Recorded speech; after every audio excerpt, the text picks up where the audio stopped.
Ranger TV India, ना धर्म ना जात, केवल सच के साथ। दर्शकों, आपको हमारा चैनल पसंद आता है तो सब्सक्राइब करें, लाइक करें, शेयर करें, कमेंट जरूर करें। नमस्कार दर्शकों, मैं हूं अमित बॉर्सन और आप देख रहे हैं रेंजर टीवी इंडिया, ना धर्म ना जात, केवल सत्य के साथ। दर्शकों, जिस प्रकार से आजकल जो हमारे भारत देश के अंदर जो बड़े बड़े लीडरों के द्वारा जो बयान दिए जा रहे हैं, कभी संविधान को लेकर, कभी बाबा साहब डॉक्टर भीमराव अंबेडकर जी के नाम को लेकर, इसी श्रृंखला में एक जो घटना घटित हुई है जो संसद भवन के अंदर, जो कि भारत देश के गृह मंत्री अमित शाह जी के द्वारा जो बाबा साहब के प्रति जो एक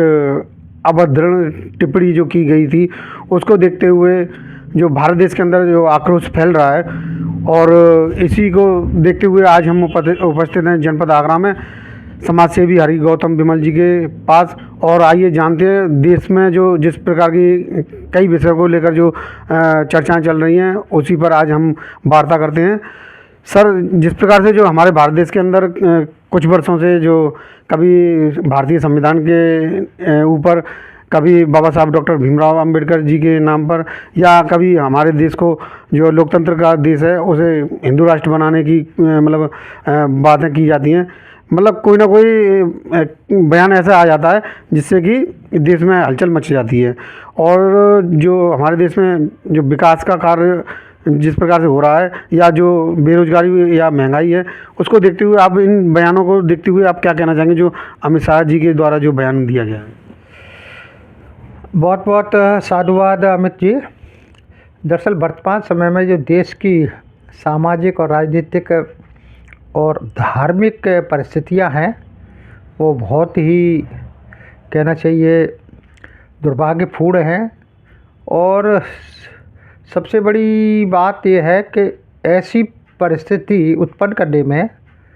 जो आरएसएस और बीजेपी के द्वारा संचालित केंद्र सरकार, राज्य सरकार है, उनका योगदान अधिक है। बाबा साहब ने एक पुस्तक लिखी है, क्रांति और प्रतिक्रांति। उसमें बाबा साहब ने बताया है कि भारत का इतिहास मुगलों के आने से पूर्व दो विचारधाराओं के संघर्ष का इतिहास रहा है। एक विचारधारा तथागत बुद्ध की विचारधारा, जिसको बाद में महात्मा ज्योतिराव फूले साहू जी महाराज, बाबा साहब डॉक्टर भीमराव अंबेडकर और मानवर काशीराम द्वारा उसको प्रसारित किया गया, समर्थित किया गया है। यानी कि समता, स्वतंत्रता और बंधुत्व पर आधारित भाईचारे की मतलब बंधुत्व पर आधारित समाज की पक्षधर विचारधारा। दूसरी विचारधारा मनुवादी विचारधारा है, जो वर्ण व्यवस्था पर और जातवाद पर आधारित व्यवस्था है, जो असमानता पर आधारित व्यवस्था है। अब वर्तमान समय में चूँकि मनुस्मृति पर आधारित सामाजिक विचारधारा की सरकार है, तो उनके द्वारा समानतावादी जो विचारधारा की व्यवस्था है, उसको नष्ट करने के पूरे प्रयास किए जा रहे हैं। अब जब से केंद्र में भाजपा की सरकार आई है, तब से ये एन केन प्रकरण जो है, देश की जो भाईचारे पर आधारित सामाजिक व्यवस्था है, धर्मनिरपेक्षता है उसकी, और गंगा जमुनी तहजीब है, मतलब विविधता में एकता है, उसको छिन्न भिन्न करने के प्रयास किए जा रहे हैं। हालांकि 2014 से पूर्व भी, जब अटल बिहारी वाजपेयी जी के नेतृत्व में एनडीए की सरकार बनी थी, तब भी इन्होंने जो है प्रयास किया था। संविधान समीक्षा की बात बहुत ज़ोर शोर से की गई थी, और साथ ही 3 विशेष सर्कुलर सेंट्रल गवर्नमेंट द्वारा निकाले गए थे, जिससे SC ST का जो आरक्षण है वो प्रभावित होता। परंतु उस समय तत्कालीन राष्ट्रपति आदरणीय के.आर. नारायण जी थे, तो उन्होंने अपनी शक्तियों का प्रयोग कर इन सब जो मंशा थी बीजेपी RSS की, उसको सफल नहीं होने दिया। और उन्होंने न तो संविधान की समीक्षा करने का, और न वो 3 प्रपत्र जारी हुए थे उनको वहीं रोकने का कार्य किया। 2014 के बाद में बाबा साहब और बाबा साहब के द्वारा बनाए गए संविधान पर लगातार आक्रमण किए जा रहे हैं आरएसएस और बीजेपी के लोगों द्वारा। परंतु पार्टी संगठनों द्वारा, या चाहे बीजेपी हो चाहे आरएसएस हो, उनके द्वारा ऐसे वक्तव्यों की निंदा नहीं की जा रही है। इससे ये जाहिर होता है कि उनके समर्थन से ही उनके ये कुछ नेता लोग हैं या कार्यकर्ता हैं इस तरह का के बयानबाजी करते हैं। अभी पिछली वर्ष ही 15 अगस्त 2023 में प्रधानमंत्री की आर्थिक सलाहकार परिषद के जो अध्यक्ष थे, जो अब नहीं है, जो इस दुनिया में उनका देहावसान हो गया है, विवेक देवराय, उन्होंने मिंट अखबार में बहुत बड़ा लेख लिखा था। इसमें उन्होंने भारतीय संविधान को उपनिवेशी दस्तावेज कहा था और कहा था कि 2047 तक वर्तमान भारतीय संविधान की जो है प्रासंगिकता नहीं रहेगी, मतलब ये बेकार रहेगा, इसको बदला जाना आवश्यक है। इस लेख के ऊपर पूरे देश में बाबा साहब के अनुयायियों के द्वारा काफ़ी विरोध प्रदर्शन किए गए और उनकी भर्त्सना की गई, परंतु आरएसएस और बीजेपी के लोगों द्वारा देवराय के अगेंस्ट न तो कोई वक्तव्य दिया गया और न उनके कोई कारण बताओ नोटिस दिया गया। इसके बाद जैसे ही लोकसभा चुनाव शुरू हुआ तो बीजेपी के कई नेताओं द्वारा, जैसे कर्नाटका के अनंत हेगड़े हैं, यूपी के लल्लू सिंह यादव जो अयोध्या से चुनाव लड़े थे वो हैं, और इधर राजस्थान के भी एक जो है नेता थे, उन्होंने भी जो है संविधान के विरोध में नारे मतलब वक्तव्य दिए। और अंदर खाने ये भी समाज के लोगों देश में ये बात सामने आई कि यदि बीजेपी 400 से पार सीटें लोकसभा में जीत कर आती है तो निश्चित रूप से भारतीय संविधान को वो बदल देंगे। परंतु भारतीय संविधान के पक्षधर और बाबा साहब के अनुयायियों ने पूरे देश में एक इस तरह का माहौल तैयार किया कि बीजेपी अपने मकसद में कामयाब नहीं हो सकी और 240 सीट ही ले पाई। तो मजबूरन वो भारतीय संविधान से कुछ छेड़छाड़ नहीं कर सके, परंतु उनके दिमाग में जो खुरापात है वो चलती रहती है। लोकसभा चुनाव की काउंटिंग होने की पूर्व रात्रि को, मतलब 3 और 4 जून की रात्रि को, इनके द्वारा आरएसएस और बीजेपी के द्वारा भारतीय जो संसद के प्रांगण में बाबा साहब और अन्य महापुरुषों की मूर्तियां लगी थी, उनको चोरी छिपे हटा दिया गया। जैसे ही अम्बेडकर अनुयायियों को मालूम पड़ा तो इसके विरुद्ध पूरे देश में और विशेष रूप से दिल्ली में जंतर मंतर पर बड़े बड़े कार्यक्रम किए और मांग की गई थी कि मूर्ति को पुनः उसी स्थान पर स्थापित किया जाए, परंतु इस बारे में भी सरकार ने कोई निर्णय नहीं लिया। इसी तरह अभी जो भारतीय संविधान के 75 वर्ष पूरे हुए, उस अवसर पर जो विशेष परिचर्चा संसद के दोनों सदनों में आयोजित की गई, तो आखिरी दिन राज्यसभा में परिचर्चा में भाग लेते हुए देश के गृह मंत्री और भाजपा के बहुत बड़े नेता अमित शाह द्वारा बाबा साहब के बारे में एक शब्द कहा गया, वक्तव्य दिया गया कि आजकल देश में एक फैशन बन गया है कि अम्बेडकर अम्बेडकर अम्बेडकर, और जितना नाम ये अम्बेडकर का लेते हैं उतना नाम यदि इन्होंने भगवान का लिया होता तो इनके 7 जन्म तक स्वर्ग में स्थान सुरक्षित हो जाता। तो इसका सीधा मतलब है कि जो अम्बेडकरवादी लोग हैं वो बाबा साहब की रात दिन बात करते हैं, तो उससे इन्हें चिढ़ है। तो आरएसएस और भाजपा को न केवल बाबा साहब के संविधान से चिढ़ है, मुझे तो लगता है बाबा साहब की शक्ल से भी इनको चिढ़ होने लग गई है। साथ में बहुजन समाज के अन्य महापुरुष हैं, उनसे भी इनको चिढ़ है। यद्यपि ये तथागत बुद्ध की और दूसरे अन्य महापुरुषों की, जैसे साहू जी महाराज है या अपने फूले जी हैं, उनकी बात तो करते हैं, परंतु इनके कार्य उनकी विचारधारा के विपरीत होते हैं। इससे पहले मैं एक चीज़ और आपको बताऊं कि भारतीय संविधान जब बना था तो सबसे पहले विरोध आरएसएस के लोगों द्वारा किया गया था और संविधान की प्रति को जलाया भी था इन लोगों ने। अब जब अमित शाह ने लोकसभा में ये वक्तव्य दिया तो अम्बेडकर अनुयायियों में फिर उबाल आया, उन्होंने इसकी पूरी देश में भर्त्सना होने लगी और कांग्रेस पार्टी द्वारा भी बड़े स्तर पर संसद भवन में उनका विरोध किया गया, उनके त्यागपत्र की और उनके माफ़ीनामे की मांग की गई। तो उसके विरोध में उसी दिन शाम को अमित शाह द्वारा एक प्रेस कॉन्फ्रेंस करके अपने दिए गए गलत वक्तव्य के लिए माफ़ी तो नहीं मांगी, उल्टा उन्होंने कांग्रेस पे आरोप लगाना शुरू कर दिया कि कांग्रेस ने बाबा साहब का बड़ा अपमान किया है, उन्हें चुनाव में नहीं जीतने दिया 2 बार लोकसभा चुनाव में और उनकी बात नहीं मानी, कानून मंत्री के पद से त्यागपत्र देना पड़ा। ये बात सही है कि कांग्रेस ने भी बाबा साहब को जो सम्मान देना चाहिए था नहीं दिया,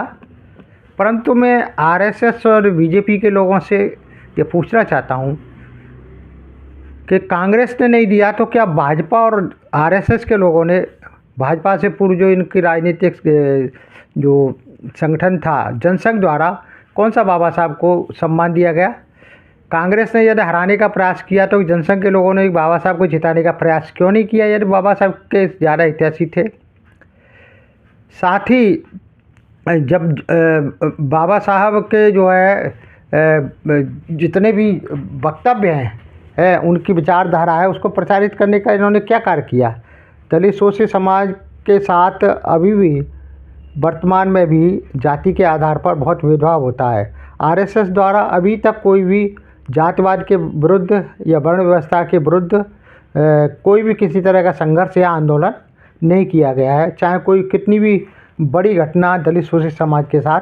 हुई हो। तो साथ में ही अभी बाबा साहब की विचारधारा को आगे बढ़ाने के लिए एक राष्ट्रीय पार्टी बनी और पूरे देश में छा गई, तो आरएसएस बहुत भयभीत हो गई। तो उन्होंने जैसी सत्ता में 2014 में आई, भाजपा पूर्ण बहुमत की सरकार बनाई, तो उन्होंने जो अम्बेडकरवादी विचारधारा की पार्टी थी बहुजन समाज पार्टी, उसकी नेताओं को ईडी, सीबीआई, इनकम टैक्स के द्वारा बहुत डराया गया और यहाँ तक कि पार्टी को समाप्त करने का इन्होंने पूरा प्रयास किया। और ये वर्तमान में बीएसपी की जो दयनीय स्थिति है उसमें आरएसएस और बीजेपी का बहुत बड़ा हाथ है। यदि वो बसपा के शीर्ष नेतृत्व पर इतना दबाव नहीं बनाते तो शायद इतनी बड़ी दयनीय स्थिति नहीं होती। तो निष्कर्ष रूप में हम ये कह सकते हैं कि कांग्रेस भी बाबा साहब की विचारधारा को नहीं मानने वाली पार्टी है,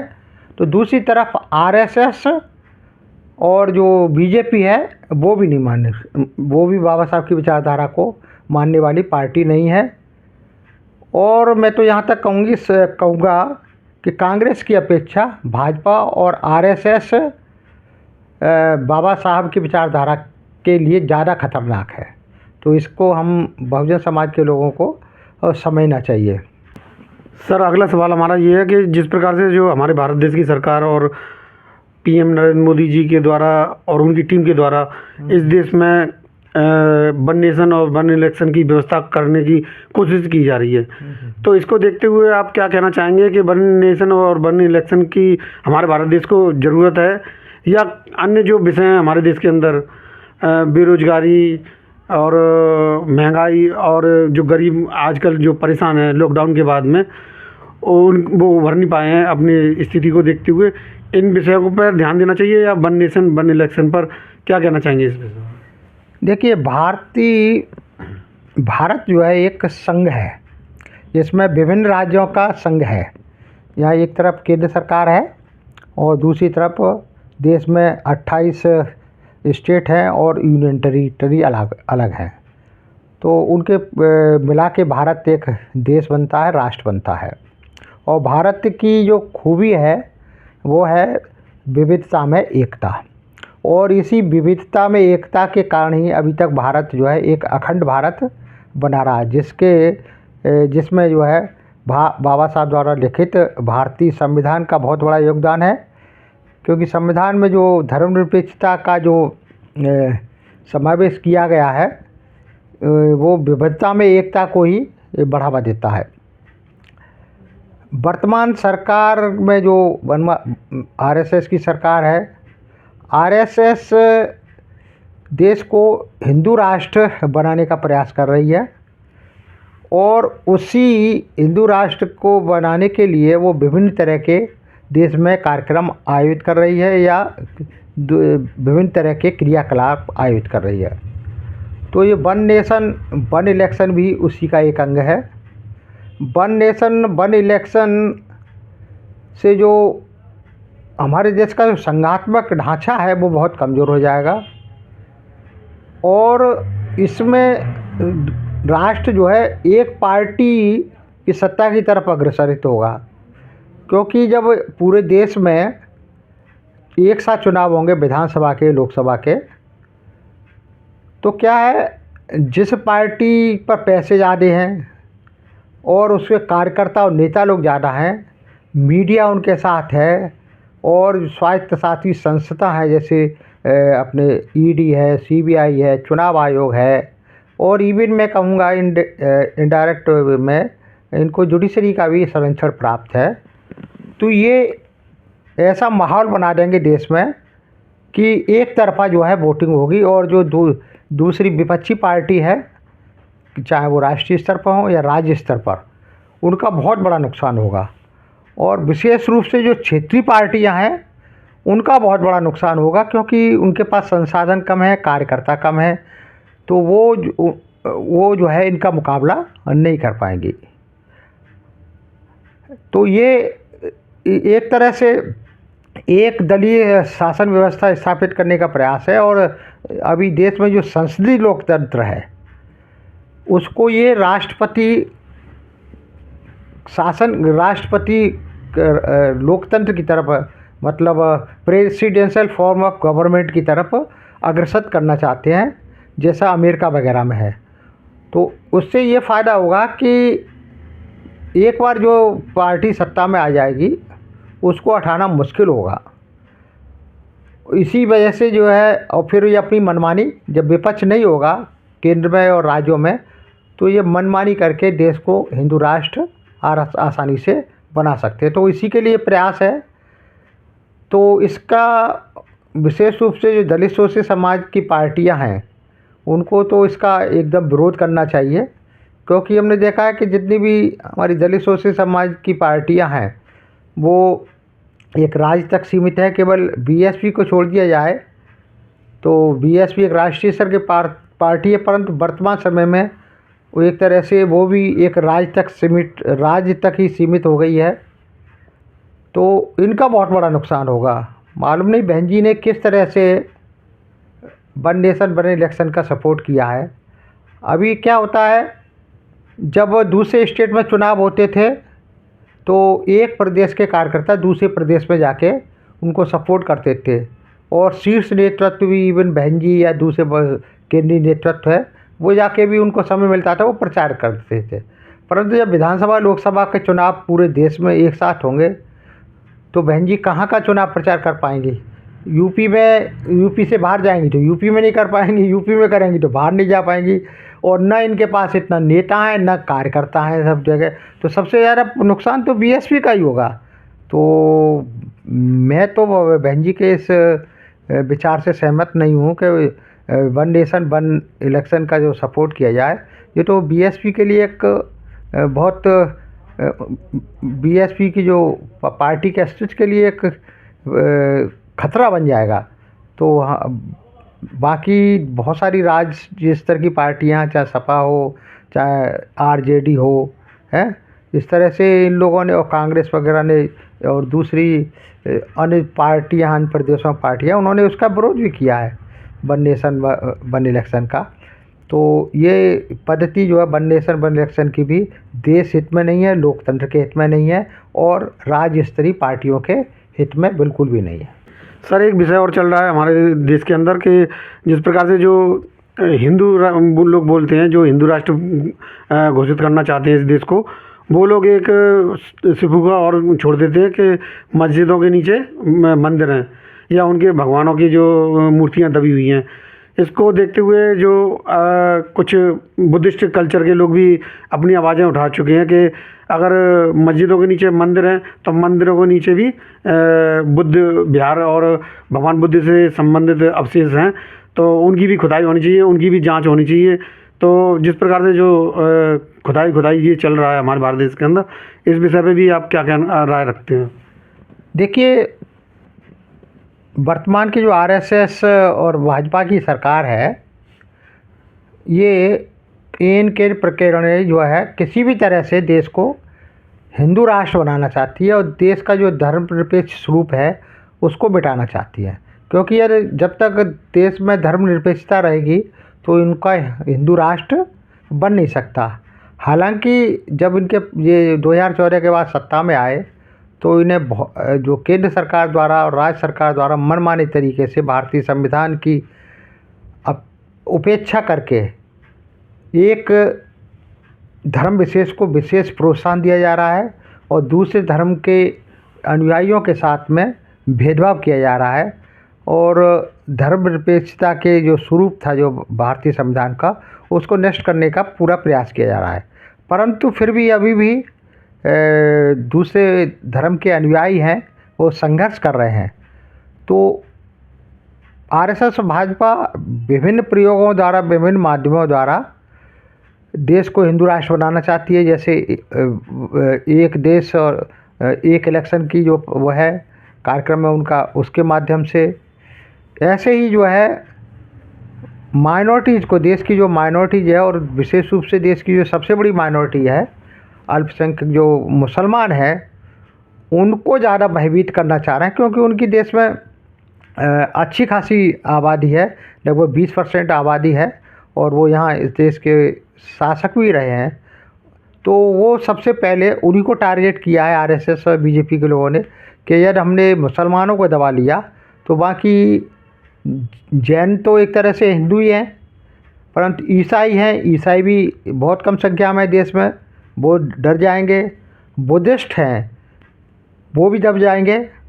हालांकि वर्तमान समय में भारत में जो अम्बेडकराइट्स बुद्धिस्ट हैं बहुत संघर्षशील और जुझारू हैं और उनके संघर्ष की बदौलत ही जो है भारत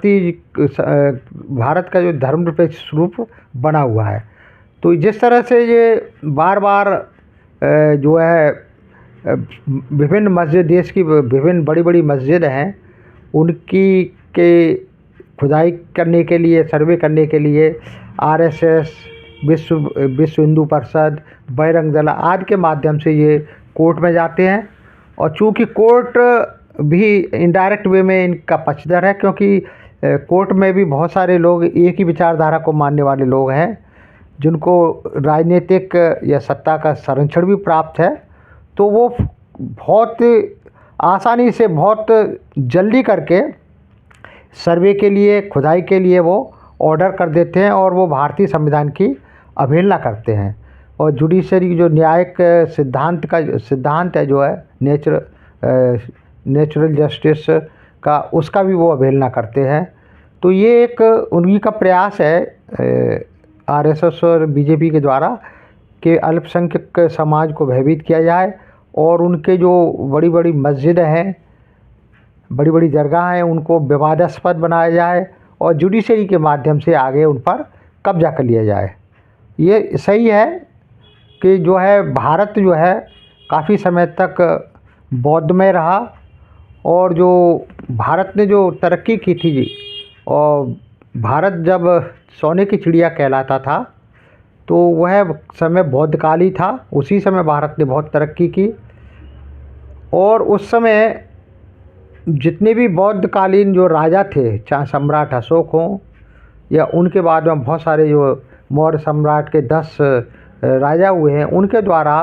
पूरे देश में बड़े बड़े जो है कहना चाहिए बिहार या बहुत सारे जो अवशेष मंदिर वगैरह, इस तरह के बुद्ध विहार वगैरह बनाए गए विशालकाय, चाहे वो बोध गया का मंदिर हो, सांची का स्तूप हो। लगभग सम्राट अशोक ने 84,000 स्तूप और विहार बनाए थे पूरे देश में। और वर्तमान समय में देखते हैं तो बहुत ही कम सैकड़ों या हज़ारों की संख्या में स्तूप और विहार मिलेंगे। तो इसका सीधा सीधा मतलब अर्थ ये है कि जो वर्तमान में जो बहुत सारे मंदिर हैं उनको विहारों को तोड़ के बनाए गए हैं या विहारों पर कब्जा करके बनाए गए हैं। इवन जो है सोमनाथ का मंदिर है गुजरात का, और अयोध्या का मंदिर, अयोध्या की जो बाबरी मस्जिद तोड़ी गई थी उसमें भी खुदाई हुई थी, तो उसमें भी बौद्धकालीन जो है अवशेष मिले थे, मूर्तियाँ मिली थी है। इसी तरह देश के विभिन्न भागों में यहाँ तक कहा जाता है कि उड़ीसा का जो टेम्पल है उसमें भी, और बालाजी का मंदिर है आंध्र प्रदेश में, तिरुपति बालाजी का भी, वहाँ भी तथागत बुद्ध की प्रतिमाओं को जो है वो उन्होंने जो है विभिन्न देवताओं के रूप में, विभिन्न हिंदूवादी देवताओं के रूप में उन्हें बदल दिया है, और पूरी तरह से उन्होंने बौद्धकालीन विहार है या स्तूप है उन पर एक कब्जा कर लिया है। यदि भारत सरकार अपनी हिंदूवादी मानसिकता को छोड़ के ईमानदारी से धर्मनिरपेक्षता का पालन करते हुए इस तरह यदि खुदाई करवाए सभी बड़े बड़े मंदिरों में, जो कि नामुमकिन है, वो कराएगी नहीं, तो वो पूरी तरह से बौद्धकालीन जो है बौद्ध विहार या स्तूप से मिलेंगे। तो मैं समझता हूँ अब वर्तमान समय में अम्बेडकराइट्स बुद्धिस्ट की ये एक जिम्मेदारी बन जाती है कि आरएसएस और बीजेपी को रोकने के लिए जिस तरह की ये हरकतें कर रहे हैं उसके लिए उन्हें आगे आना होना पड़ेगा, और अल्पसंख्यक समुदाय के साथ मिलकर भारत के धर्मनिरपेक्ष स्वरूप की रक्षा करनी होगी। अन्यथा यदि मुस्लिम्स जो है, मुसलमान लोगों को इन्होंने यहाँ डरा लिया, तो शेड्यूल कास्ट के लोगों को डराना कोई बड़ी बात नहीं है, क्योंकि वो आर्थिक रूप से शेड्यूल कास्ट के लोग काफ़ी गरीब हैं, मजदूर हैं, तो उनको दबाना इनके लिए आसान रहेगा। तो वर्तमान समय में आरएसएस और बीजेपी के द्वारा देश को हिंदू राष्ट्र के बनाने के लिए, भविष्य में हिंदू राष्ट्र बने, उसके लिए सब ये प्रयास किए जा रहे हैं, और वेल प्लान तरीके से ये सब कार्यक्रम आरएसएस के द्वारा वेल प्लान किए जाते हैं। फिर उनके विभिन्न संगठन हैं, चाहे विश्व हिंदू परिषद हो, बजरंग दल हो, और उनके चाहे कोई भी विंग हो, पॉलिटिकल संगठन हो, और उनको सरकार के का संरक्षण मिला रहता है, और सरकार के जितने भी अंग हैं, व्यवस्थापिका, कार्यपालिका, न्यायपालिका, और इवन चौथा स्तंभ है अपना मीडिया, उसको सरकार ने पूरी तरह कंट्रोल कर रखा है। एक ही विचारधारा के लोगों का आधिपत्य है, तो वो धीरे धीरे जो है वो हिंदू राष्ट्र बनाने की तरफ प्रयास कर रहे हैं। तो यहाँ के मूल निवासी भारतीयों को, अल्पसंख्यकों को बीजेपी आरएसएस की इस मंशा को रोकने के लिए एकजुट होकर प्रयास करने पड़ेंगे। तो दर्शकों, आज हमने मुलाकात की भारत देश के वरिष्ठ समाज सेवी हरि गौतम विमल जी से, जो कि हमारे भारत देश के अंदर जो आए दिन कुछ ना कुछ पीएम नरेंद्र मोदी जी की टीम के द्वारा जो आए दिन कोई ना कोई बयान दे दिया जाता है, उसको देखते हुए और आज की जो हमारी चर्चा है आपको कैसी लगी हमें कमेंट करके बताएं, और हमारे चैनल को लाइक करें, शेयर करें, सब्सक्राइब जरूर करें, जिससे कि हमारा चैनल आगे बढ़ सके, और जिस प्रकार के जो विषय आते हैं हमारे देश के अंदर उन पर भी हम वरिष्ठ समाजसेवियों से चर्चा, राय या उनके विचार ले सकें। इसी के साथ आपसे विदा लेते हैं, फिर मिलेंगे, नमस्कार। तो आज की न्यूज़ आपको पसंद आए तो लाइक करें, शेयर करें, कमेंट करें, सब्सक्राइब जरूर करें, जिससे कि हमारा चैनल आगे बढ़ सके और हम अपने देश और देशवासियों की सेवा कर सकें। इसी के साथ फिर मुलाकात होगी, तब तक के लिए आपसे विदा लेते हैं, नमस्कार।